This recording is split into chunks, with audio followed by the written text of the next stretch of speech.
സംഗീത് ശിവൻ.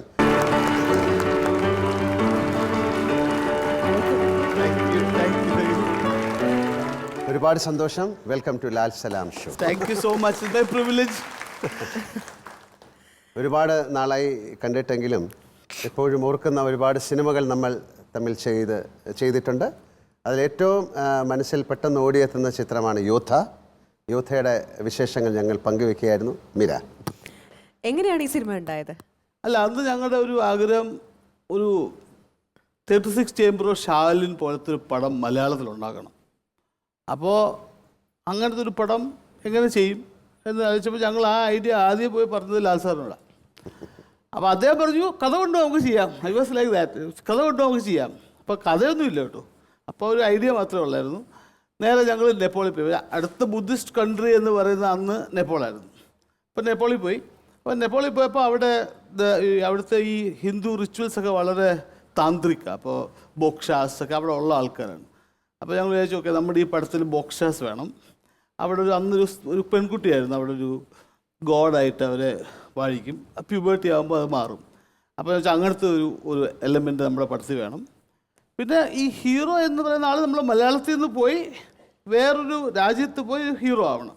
ഇതായിരുന്നു കഥയുടെ ഒരു രൂപം. പിന്നൊരു കഥ എഴുതാൻ ഞങ്ങൾ ഒരുപാട് കഷ്ടപ്പെട്ടു. എന്നുവെച്ചാൽ നെപ്പോളിൽ എന്തൊക്കെ വേണമെന്ന് ഞങ്ങൾക്ക് ഒരുമാതിരി ഒരു ധാരണയുണ്ട്. പക്ഷേ നമ്മുടെ നാട്ടിൽ വേണമല്ലോ പടം, മലയാളം പടമാണല്ലോ. നാട്ടിലെ സംഭവം വളരെ പാടായിരുന്നു കിട്ടാൻ. അങ്ങനെ ഞങ്ങൾ കുറച്ച് നാൾ ട്രൈ ചെയ്തു. അതിന് എന്താണ് ആ സിനിമയെക്കുറിച്ച് ഇപ്പോൾ പറയാനുള്ളത്? അയ്യോ, അന്ന് നമ്മൾ ഉണ്ടാക്കുമ്പോൾ നമ്മളിങ്ങനൊരു കാര്യം ഇതിൻ്റെ സംവിധാനം മാത്രമല്ല, ഇതിൻ്റെ കഥ, തിരക്കഥ, അതുപോലെ ശശിധരൻ ആറാട്ടുവഴി അദ്ദേഹമായിരുന്നു ഇതിൻ്റെ ഡയലോഗുകൾ. ഞാൻ നേരത്തെ പറഞ്ഞതുപോലെ നമ്മൾ പിന്നെ നെപ്പോളിലെ സംഭവം കുറേയൊക്കെ നമ്മുടെ ധാരണയായിരുന്നു. പക്ഷേ മലയാളം ആർക്കും ഞങ്ങൾക്ക് കിട്ടില്ല. ഞാൻ ഒരുപാട് റൈറ്റേഴ്സിനെ അന്ന് പോയി കണ്ടായിരുന്നു. അപ്പോൾ അങ്ങനൊരു എൻകറേജിങ് ആയിട്ട് ആരും ഒന്നും വന്നില്ല. അതുവരെ കാണാത്ത ഒരു ഹ്യൂമർ ആയിരുന്നു ആ സിനിമയിൽ. അതെ അതെ, വാസ്തു. അപ്പോഴാണ് ശശിധരൻ ആറാട്ടുവയെ കാണുന്നത്. അപ്പോൾ അദ്ദേഹത്തിനോട് ഞാൻ ചോദിച്ചു, ഇങ്ങനെ ശശി ഇങ്ങനൊരു കഥയുണ്ട്, എന്തപ്പോൾ ഞാൻ ഒരാഴ്ച തരൂ, ഞാൻ നോക്കട്ടെ എന്ന് പറഞ്ഞിട്ട് ഒരാഴ്ച കഴിഞ്ഞിട്ടാണ് അപ്പുകുട്ടനും എല്ലാം വന്നത്. വളരെ, അതായത് അങ്ങനെ ഒരു സിനിമ സംഭവിച്ചില്ലായിരുന്നെങ്കിൽ മലയാള സിനിമയ്ക്ക് തന്നെ ഒരു നഷ്ടമായി എന്ന് തോന്നാറ്. അതെ അതെ, വാസ്തവം. അല്ല, അന്നൊക്കെ ആക്ച്വലി ഐ റിമെമ്പർ ഇപ്പോഴും പിന്നെ ആ ഒരു സ്ട്രഗിൾ പീരീഡ്. അപ്പം അന്നൊക്കെ നമ്മൾ എന്തെങ്കിലും വ്യത്യസ്തമായി ചെയ്യണം, അങ്ങനത്തെ ഒരേ ഒരു ചിന്തയുള്ളായിരുന്നു. അല്ലാതെ ഇത് പടം ഓടുവോ ഓടത്തില്ലയോ ഒന്നും നമ്മൾ ഒരിക്കലും വിചാരിച്ചില്ല. അപ്പം ആ സമയത്ത് the only person who supported. അപ്പോൾ ഈ കഥയും കിട്ടുന്നില്ല. അപ്പോൾ ആ പടം ഒരുമാതിരി ഒരു ഡെസ്പറേറ്റ് സ്റ്റേജ് ആയപ്പോഴും the only person who stood with us and said no, you go ahead and do it was you. I can never forget that because he said മോനെ കഥ കൊണ്ടുപോകാം, നമുക്ക് ചെയ്യാം. ഇതായിരുന്നു അന്നും പറഞ്ഞത്. അപ്പോൾ for me, and that was my first film. I mean, it was not as if I was a very well-known director. I just done one film. And then to get that kind of a support from a തീർച്ചയായിട്ടും നമുക്ക് അതിലെടുത്ത് പറയാവുന്ന ഒരു പേരാണ് സന്തോഷ് ശിവൻ. അദ്ദേഹത്തിൻ്റെ ബ്രദറാണ്. അദ്ദേഹമാണ് അതിൻ്റെ camera കൈകാര്യം ചെയ്തിരിക്കുന്നത്. ഈ അവസരത്തിൽ അദ്ദേഹത്തെ നമ്മൾ ഓർക്കണം. ആസ് എ വ്യൂവർ എനിക്ക് അറിഞ്ഞാൽ കൊള്ളാം എന്നുള്ള ഒരു കാര്യമുണ്ട്. അതായത് നാട്ടിൽ വെച്ചിട്ട് അപ്പുക്കുട്ടനും അശോകനും തമ്മിലുള്ളൊരു കോമ്പിനേഷൻ, അതേപോലെ നേപ്പാളിലെത്തുമ്പോൾ അക്കോസോട്ടനും ഉണ്ണിക്കുട്ടനുമായിട്ടുള്ളൊരു കോമ്പിനേഷൻ, ഇത് വളരെയധികം ഹിറ്റായി മാറും എന്നുള്ളത് ഈ സിനിമ ഷൂട്ട് ചെയ്തുകൊണ്ടിരുന്നപ്പോൾ വിചാരിച്ചിട്ടുണ്ടായിരുന്നു? അക്കോസോട്ട എന്നുള്ള വിളി ഇപ്പോഴും നമ്മുടെയൊക്കെ ഉള്ളിലിരിക്കുക അല്ലേ? അല്ല, അത് അക്കോഷോട്ടോ വന്ന് സന്തോഷത്തിൻ്റെ ഐഡിയ ആയിരുന്നു. അശോക് ഏട്ട എന്ന് പറഞ്ഞാൽ ഒരു സുഖമില്ലല്ലോ എന്ന് പറഞ്ഞാൽ അക്കോഷോട്ടോ ആക്കി. പക്ഷെ അതിനകത്ത് ഒരു കാര്യം പറയാനുള്ളത്, ആ ഫസ്റ്റ് സീൻ, ആ ഉണ്ണിയപ്പം സീന് ലാൽ സാറും അദ്ദേഹം കൂടെ ചെയ്യുമ്പോൾ എൻ്റെ ഫസ്റ്റ് ഫിലിമാണ് കേട്ടോ. അപ്പം വിത്ത് ഹിം. അപ്പം ഞാൻ നോക്കുമ്പോൾ എവറിത്തിങ് ലുക്ക് സോ നാച്ചുറൽ. അപ്പം എനിക്ക് doubt, is this acting? I mean, is this really acting? അപ്പോൾ for me it was a big thing not to see someone just come on the സെറ്റിൽ ഇങ്ങനെ വരും. ആ കുട്ടിയായിട്ട് ഭയങ്കര ഫ്രണ്ടാണ്. In minutes I could see the interaction, the chemistry. It was like happening. ആഘോഷേട്ടനെ ഞാൻ ഈയിടെ കണ്ടു, വലിയ കുട്ടിയായി. നമ്മളെ കണ്ടാൽ നമുക്ക് ഹലോ എവിടെ ഉണ്ട് ഇങ്ങനെ സംസാരിക്കേണ്ട അത്രയും വലിയൊരു കുട്ടിയായി മാറി.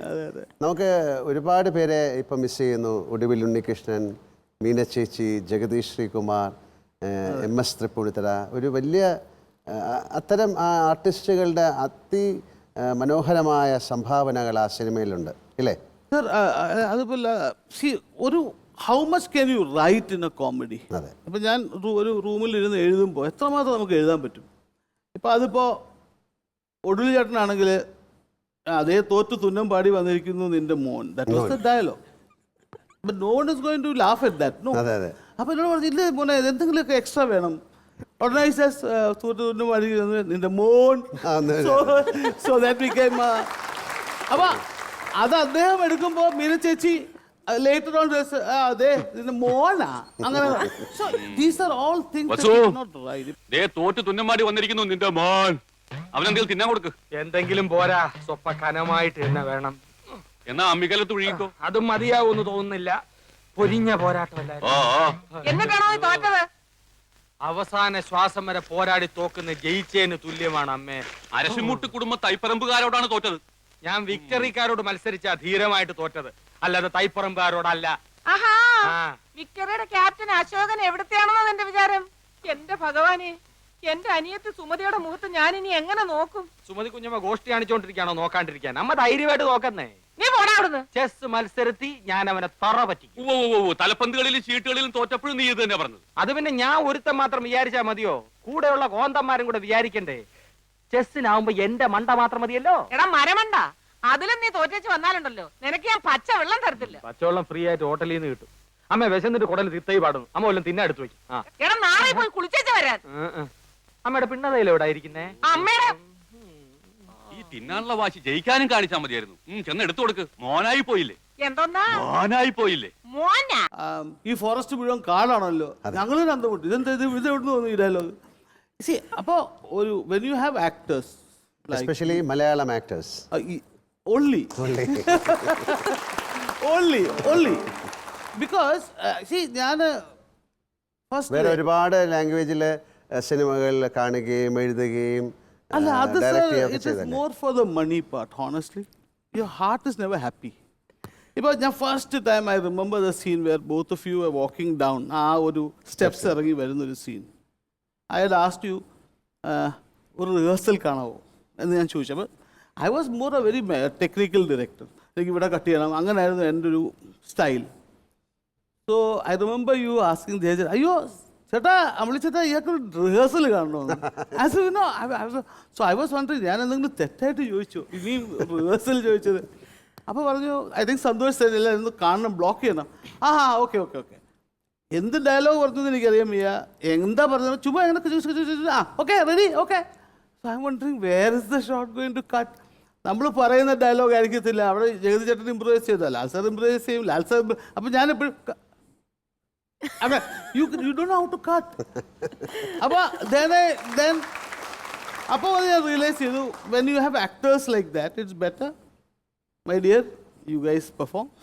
We will see it later at the end. പിന്നെ തീർച്ചയായിട്ടും ഇതിൻ്റെ മ്യൂസിക് അന്ന് വരെ കേൾക്കാത്ത ഒരു മ്യൂസിക് ആയിരുന്നു. കാരണം എനിക്ക് വന്ന് റഹ്മാൻ സാറിനെ തിരഞ്ഞെടുക്കാൻ തന്നെ കാരണം അതാണ്. കാര്യം ഒരു നമുക്ക് പരിചയമില്ലാത്തൊരു പ്രതലത്തിലേക്കാണ് അശോകൻ പോകുന്നത്.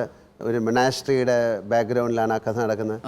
എന്തുകൊണ്ടാണ് അദ്ദേഹത്തെ തിരഞ്ഞെടുക്കാൻ കാരണം? മണിരത്നം സാറിൻ്റെ ഒരു കസിൻ ഉണ്ട് Trilok, he's also an ad man.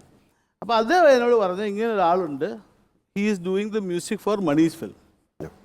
അപ്പോൾ perhaps I must be one of the earliest to hear ചിന്ന ചിന്ന ആശയം. I heard it. ഞാൻ പറഞ്ഞു this is fantastic, it was sounds that I have never heard. അപ്പോൾ ഞാൻ പറഞ്ഞു fine. So I went back and told my producers that there is this boy who is done this film and he said okay.